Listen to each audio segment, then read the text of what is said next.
Parti de la justice et du développement au pouvoir en Turquie poursuit son rôle dans le soutien au terrorisme.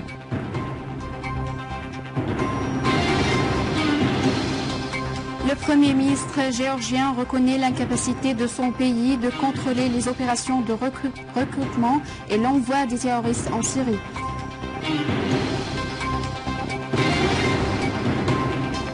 Un responsable haut placé du département américain à la défense révèle qu'un ex-prisonnier saoudien à Guantanamo s'est transformé après sa libération en un des grands chefs d'Al-Qaïda.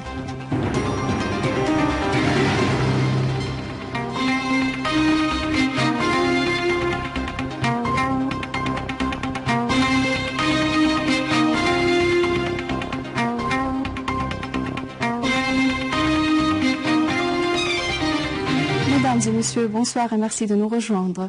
Des unités de l'armée arabe syrienne ont tué des dizaines de terroristes de Daesh et détruit leurs véhicules blindés et leurs tracks dans le village de Jafra à Deir ez-Zor, selon une source militaire. À Houayjet Saqr, Amri'ia, à Jbeila, à Rushdiya, à Houayqa, à Rasafa et à Sina'a, dans la ville de Deir ez-Zor et sa banlieue, l'armée a détruit des repères de terroristes de Daesh avec dedans un mortier et nombre de véhicules, dont un véhicule blindé, et éliminé nombre d'eux. Parmi les terroristes tués, le Tunisien surnommé Abou Majid. Dans la banlieue de Quneitira, d'autres unités de l'armée avaient liquidé de nombreux terroristes, dont des chefs, dans la localité de Mashara. Toujours dans la banlieue de Quneitira, des unités de l'armée ont visé des rassemblements de terroristes de soi-disant brigade de Fajr al-Islam dans la localité de Briqa, tuant 22 et détruisant 2 de leurs véhicules dotés de mitrailleuses de moyenne.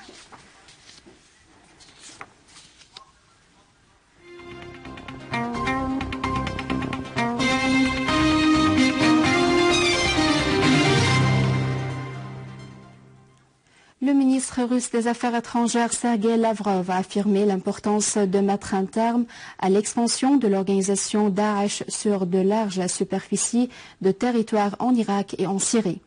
Et dans une interview avec le quotidien russe Kommersant, Lavrov a souligné que des informations font état de repérage de la présence de l'organisation terroriste au nord de l'Afghanistan, c'est-à-dire très près de l'Asie centrale et par conséquent de la frontière russe. Lavrov a également mis en garde contre des informations faisant état de l'utilisation d'armes chimiques par les terroristes de Daesh. Le chef du Parti démocratique populaire, membre du Parlement turc, Selahattin Demirtas, a critiqué les ingérences étrangères dans les affaires intérieures de la Syrie, assurant que de telles ingérences portent préjudice aux intérêts du peuple syrien. Demirtas a incité la communauté internationale à soutenir la Syrie face au terrorisme qui la vise.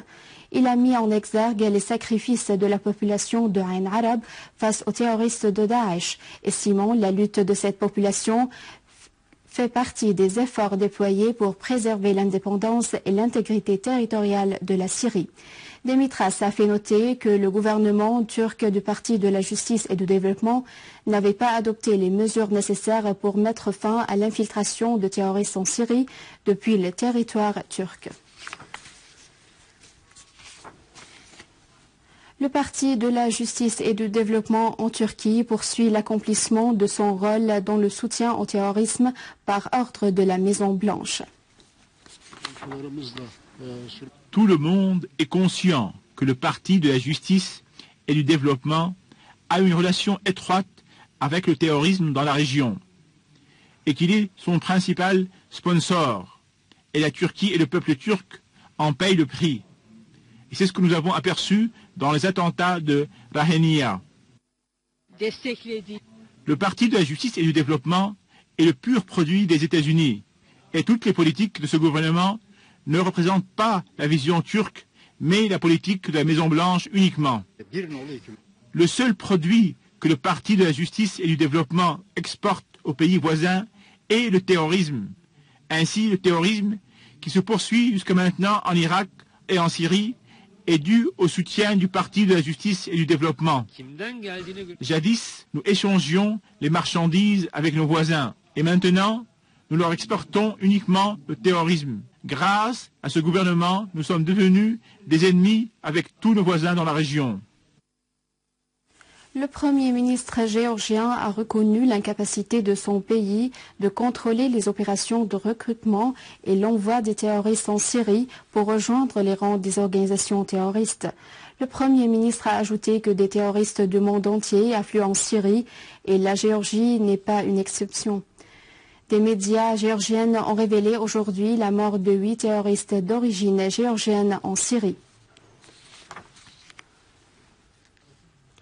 Une responsable haut placée du département de la défense américain a révélé que l'ex-prisonnier saoudien au centre de détention de Guantanamo, Ibrahim Rabish, s'est transformé après sa libération en 2006 en un des grands chefs de la nébuleuse d'Al-Qaïda dans la péninsule arabe. Le responsable américain a précisé au quotidien britannique Daily Mail que Rabish a envoyé 2500 terroristes, dont certains de l'Arabie saoudite et d'autres du Yémen, pour rejoindre les rangs de l'organisation Daesh en Syrie et en Irak, après que les autorités saoudiennes l'aient reçu.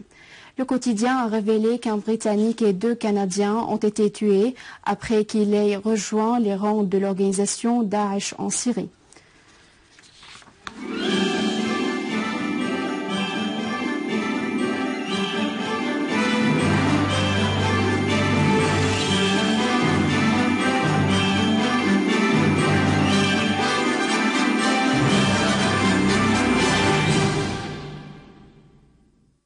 Le peuple syrien s'attache comme toujours à la volonté de la vie et à la fermeté pour la patrie. Cette passion de la vie, surtout à Noël, provient d'une croyance forte et d'une patience hors mesure, susceptible de reconstruire la patrie.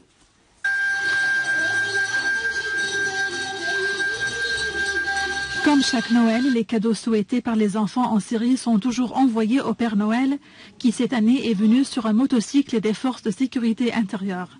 Les enfants s'étaient contentés de demander des palettes de couleurs pour qu'ils dessinent sur les visages de leurs camarades des cœurs d'amour et d'innocence.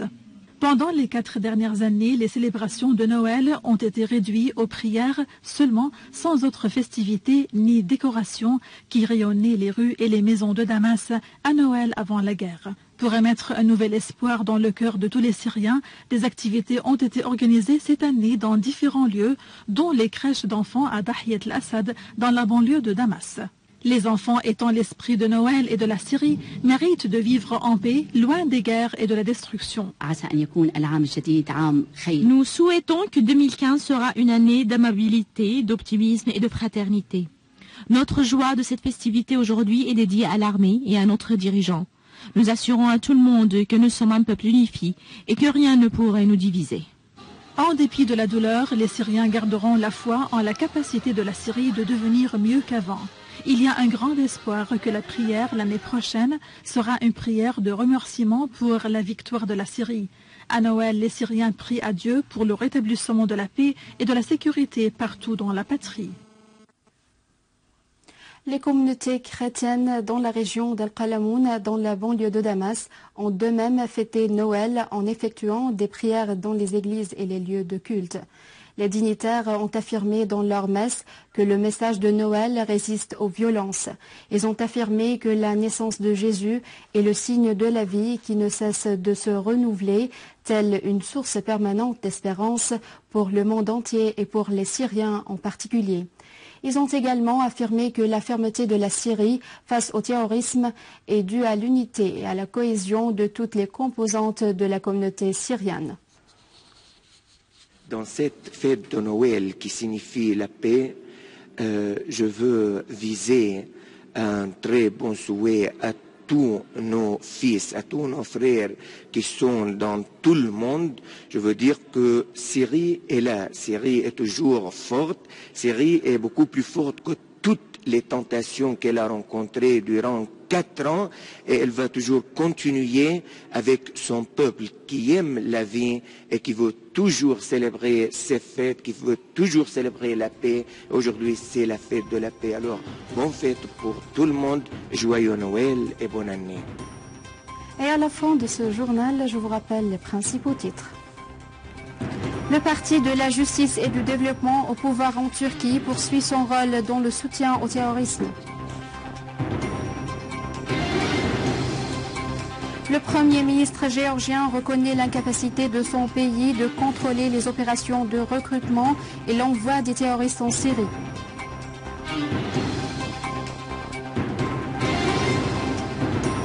Un responsable haut placé du département américain à la défense révèle qu'un ex-prisonnier saoudien à Guantanamo s'est transformé après sa libération en un des grands chefs d'Al-Qaïda. C'est la fin du journal. Je vous remercie de l'avoir suivi. Je vous rappelle que vous pouvez consulter notre site internet syriaonline.sy pour avoir ce journal et davantage d'informations. Au revoir.